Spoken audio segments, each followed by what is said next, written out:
How's it, folks? Patch 1.17, which includes the new Tower Raid game mode for DL2, has just been released. Firstly, I'd like to cover what's in the actual patch, as it's not really a big one, but it does cover some stuff.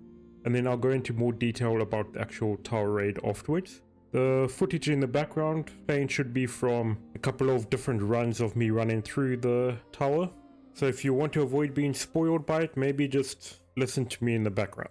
So starting off with the actual patch, they've rebalanced the economy where you can basically get more scraps and trophies and crafting resources from pretty much every scavenge resource that you could previously. It's pretty significant difference. It's quite easy to actually get hundreds of scrap and tens to hundreds of the different trophies and other items or mutation samples that you're trying to get a hold of for whatever you're trying to craft. So they've essentially just made it easier to get what you want.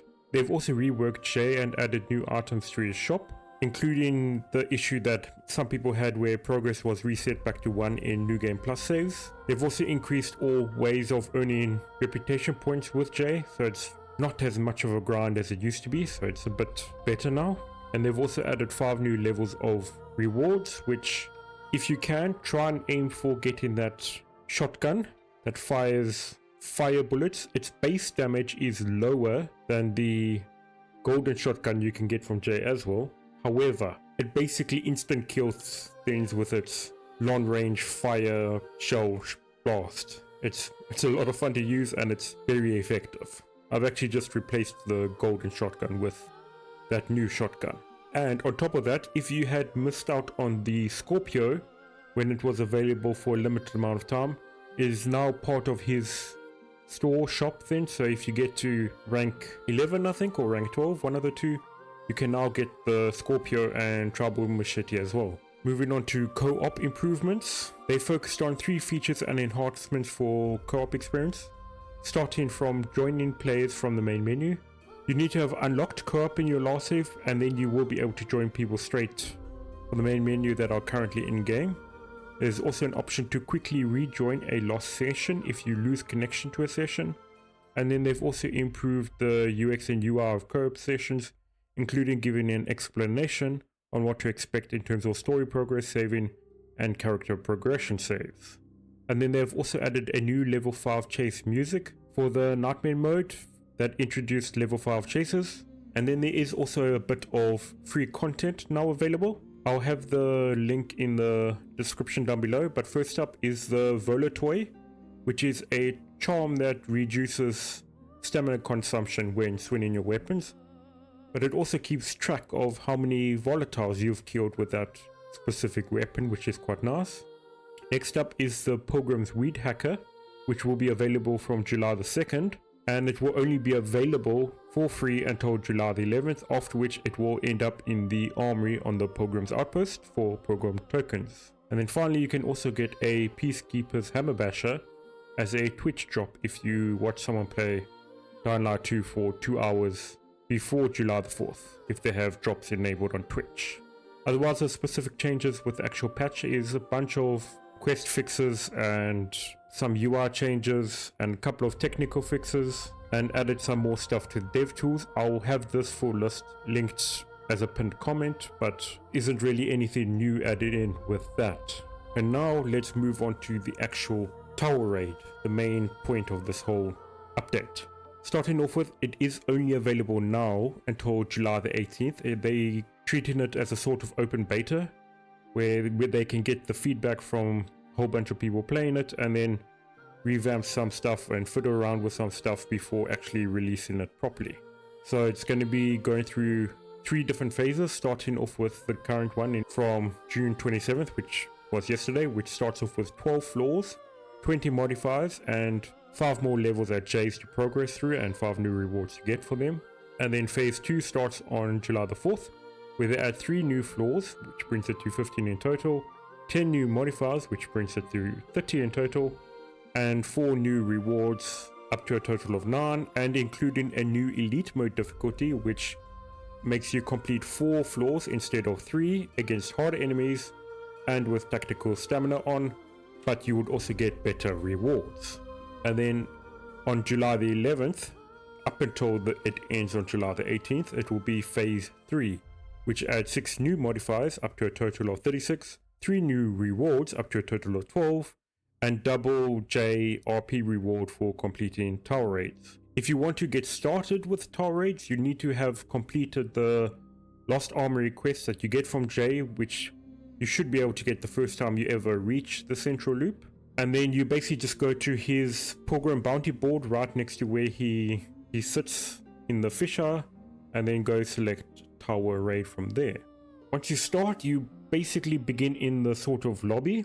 I would not recommend actually rushing to complete this, especially for people who haven't leveled up with Jay, because in a sort of security room behind the receptionist desk, there is one of each type of gun: a pistol, SMG, shotgun, and rifle. They're pretty basic. They're not as strong as the ones you can get from Jay as rewards, but if you don't have guns unlocked yet, they are pretty nice and fun to play around with, on top of some other goody gadgets around there to pick up. You can of course just charge your way through to try and get the rewards, but there are chests and rooms scattered around in the different levels in the towers, which gives pretty decent rewards.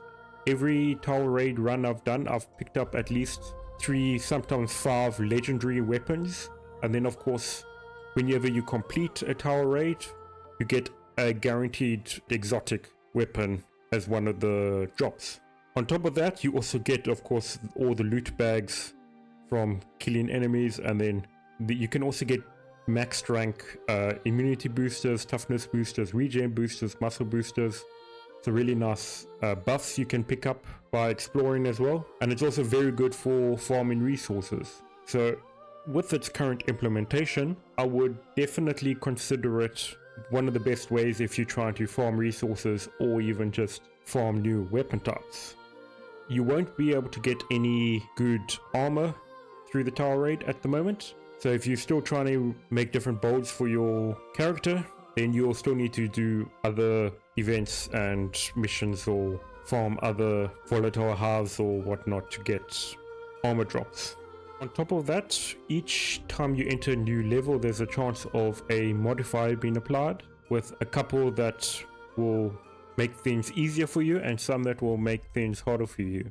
One of the more common debuffs that I kept getting, maybe because I keep running around with guns, was the one that made the enemy significantly more resistant to firearm damage, which means you might as well just swap out your loadout, which I'm grateful that we can actually have loadouts available now. Other ones can be like you have infinite stamina as long as you have max health, or blunt weapons deal significantly more damage.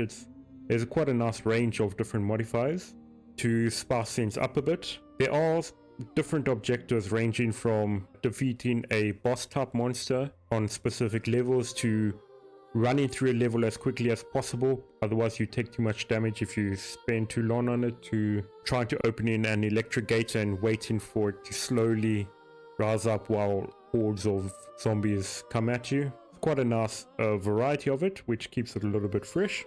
If there is one major downside from my point of view, it is the final rooftop battle. Then you get a different variation of different zombies coming at you during the rooftop battle, but that's not the issue. For me, it's that when you interact with that final chest to start the battle, it starts a 5-minute counter, which I think is a bit too long for just staying up on that roof and smacking zombies around. I would like the option of reducing the time of that, maybe even if we could accept more debuffs, or maybe that's how it will work in the elite mode that's coming next week sometime. But if you have any other feedback you would like to provide to the devs over at Techland about the tower raid, I will have a link for a survey that is available for you to give their feedback in the description down below. And of course, feel free to drop a comment below the video and see if we can get a discussion going about different aspects of this new game mode before it gets pulled and then